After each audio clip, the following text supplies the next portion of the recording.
সম্ভাব্য মার্কিন স্থল অভিযানের আশঙ্কায় প্রস্তুতি জোরদার করেছে ইরান। এর মধ্যে সামরিক ও নিরাপত্তা প্রস্তুতি জোরদার করেছে বলে জানিয়েছে দেশটির রাষ্ট্রায়ত্ত সংবাদ মাধ্যম তেহরান টাইমস।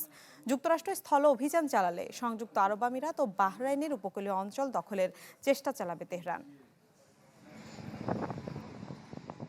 যুক্তরাষ্ট্রের স্থল অভিযানের শঙ্কায় সামরিক ও নিরাপত্তা প্রস্তুতি জোরদার করেছে ইরান। দেশটির নিরাপত্তা বিশ্লেষকের বরাত দিয়ে রাষ্ট্রায়ত্ত সংবাদ মাধ্যম তেহরান টাইমস জানায়, যুক্তরাষ্ট্রের স্থল অভিযান চালালে সংযুক্ত আরব আমিরাত ও বাহরাইনের উপকূলীয় অঞ্চল দখলের চেষ্টা করবে ইরান। এরপরই তেহরানের সামরিক ও নিরাপত্তা ইউনিটগুলোকে সর্বোচ্চ প্রস্তুতির পাশাপাশি সংবেদনশীল স্থাপনার সুরক্ষার প্রয়োজনীয় ব্যবস্থা নিশ্চিতের নির্দেশ দেওয়া হয়। একই সঙ্গে তেহরান সহ দেশের দক্ষিণ ও উত্তর পশ্চিমাঞ্চলের বড় শহরগুলোতে বিভ্রান্তিমূলক বা ধ্বংসাত্মক তৎপরতা প্রতিহত করার পরিকল্পনাও নেওয়া হয়।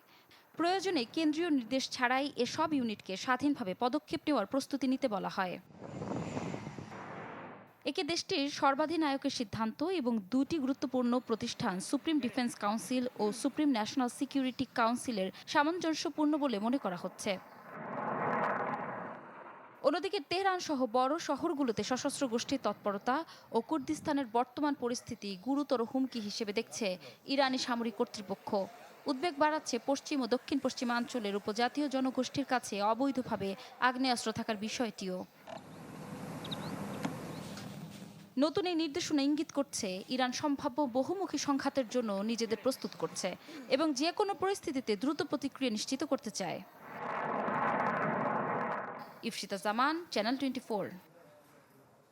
ইরান যুদ্ধের 1 মাস পেরোলেও ট্রাম্পের ঘোষণা করা 5টি লক্ষ্য এখনও অধরা, যার মধ্যে আছে ইরানের ক্ষেপণাস্ত্র সক্ষমতা ধ্বংস, সামরিক অবকাঠামো ভেঙে দেয়া, পারমাণবিক কর্মসূচি ঠেকানো, মধ্যপ্রাচ্যে মার্কিন মিত্রদের নিরাপত্তা নিশ্চিত করার মতো বেশ কিছু গুরুত্বপূর্ণ ইস্যু।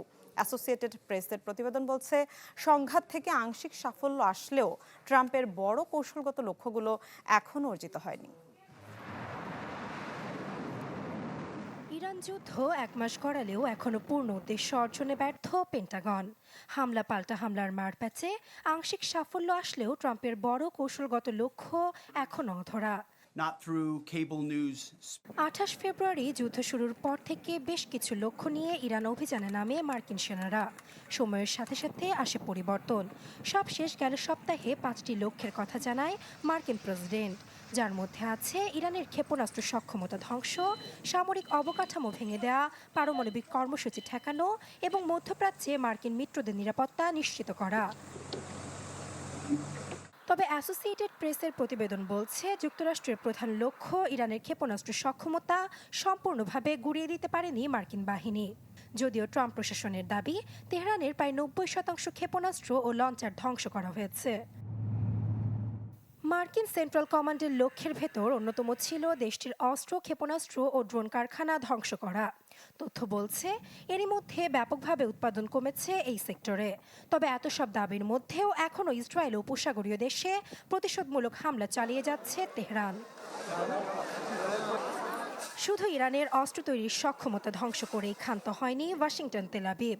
ইরানের আকাশপথে উন্মুক্ত বিচরণ করে চালাচ্ছে একের পর এক হামলা।